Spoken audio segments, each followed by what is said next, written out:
Assalamualaikum warahmatullahi wabarakatuh. Yang saya cintai, saya banggakan saudara-saudara sebangsa setanah air semuanya. Kemunduran Ahok atau mundurnya Ahok dari Komisaris Utama Pertamina di framing oleh kelompok politik, kubu politik yang melawan Pak Jokowi.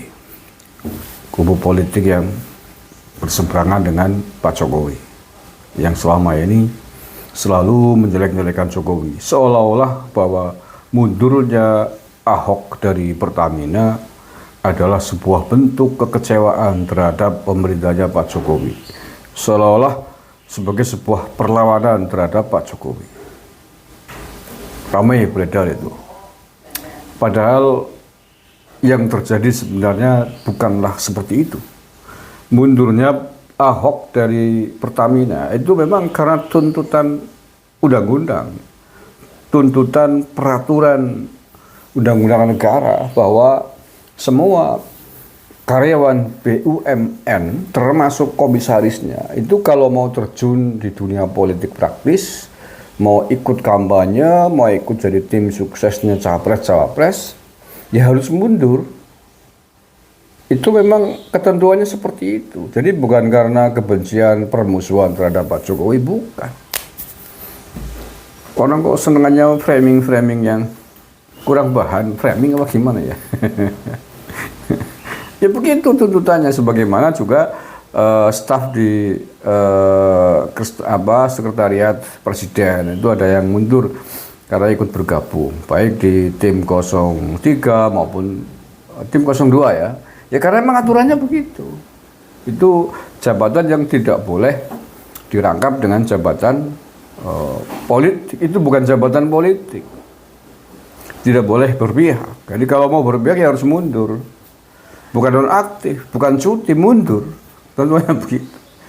Pejabat negara yang boleh berpihak, boleh ikut kampanye, tetapi harus cuti dulu. Itu yang kemarin ramai menjadi perbincangan, yaitu presiden, wakil presiden, menteri, gubernur, bupati, wali kota. Itu jabatan-jabatan politik semua. Yang memang boleh berpihak, boleh ikut kampanye, boleh ikut menjadi tim sukses.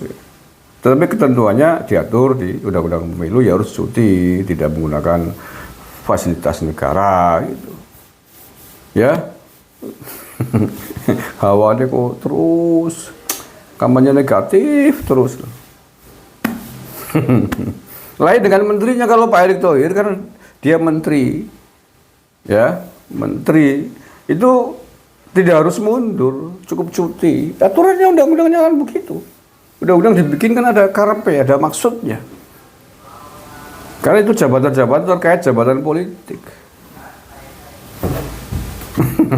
Sama kayak bupati, wakil bupati, gubernur, wakil gubernur, dia boleh ikut berkampanye, ajukan cuti dulu, jangan menggunakan fasilitas negara.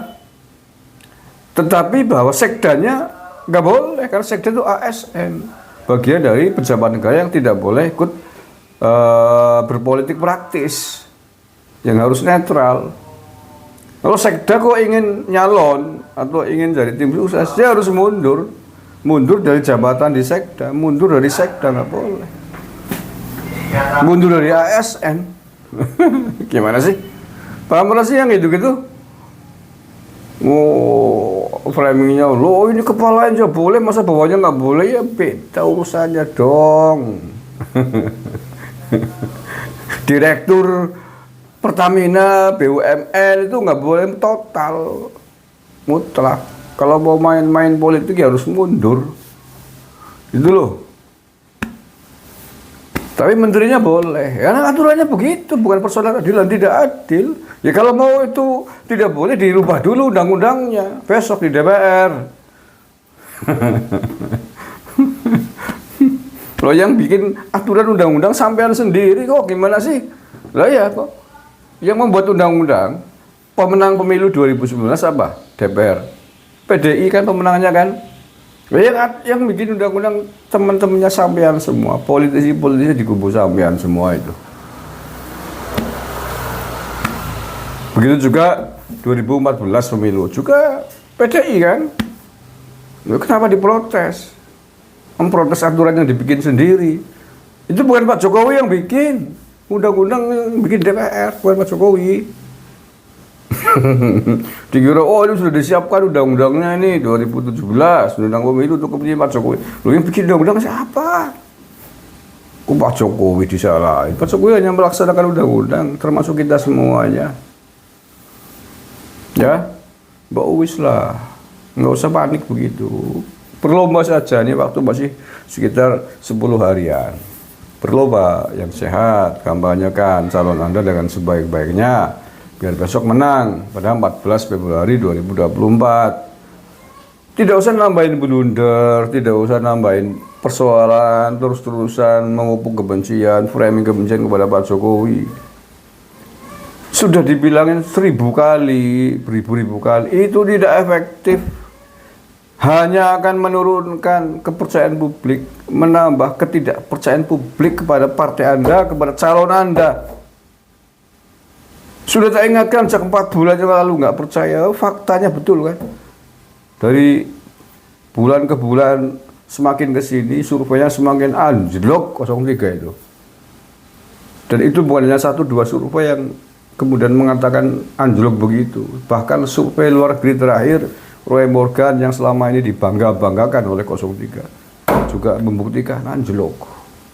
Sama dengan survei saya sih. Padahal survei saya hanya saya sendiri yang survei. Survei imajinasi. Prediksi dari alam langit sana gitu. Alam langit. Percaya yang ngono, orang percaya yang ngono, orang urusan, orang patah kan. Tapi nek orang percaya yang ngono, tonton baik. Emosi itu nggak akan memenangkan pertarungan. Adanya hanya akan menjerumuskan diri sendiri dan teman-temanmu yang ikut-ikutan emosi itu. Pengen jongking terus, pengen jongkir, jungkel, belurut, anjlok, koprol di situ. Bilangin nggak percaya Pak. Dikirain saya menjerumuskan, ya terbukti kan? Iya terbukti. Surveinya melegetrek, tahu melegetrek gak? Ya walaupun tidak 100% benar apa enggak, tapi kan survei yang sudah biasanya nggak jauh-jauh, karena survei itu ada ilmunya, ada manfaatnya. Kalau nggak ada kan ngapain juga ada ilmu survei, ada lembaga-lembaga survei kalau nggak ada manfaatnya. Survei independen itu lembaga-lembaga survei independen. Kecuali lembaga survei bikinan partai atau orang tuku, karuan survei bikinan sendiri, yang disurvei yang ditakoni orang-orang sendiri ya 100% dukungnya. Gimana sih? Oke bro, jelas ya Ahok mundur itu karena tuntutan undang-undang.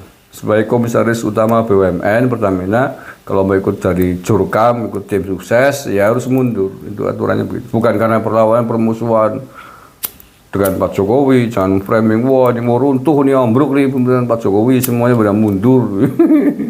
Bukan begitu. Oke, Assalamualaikum warahmatullahi wabarakatuh.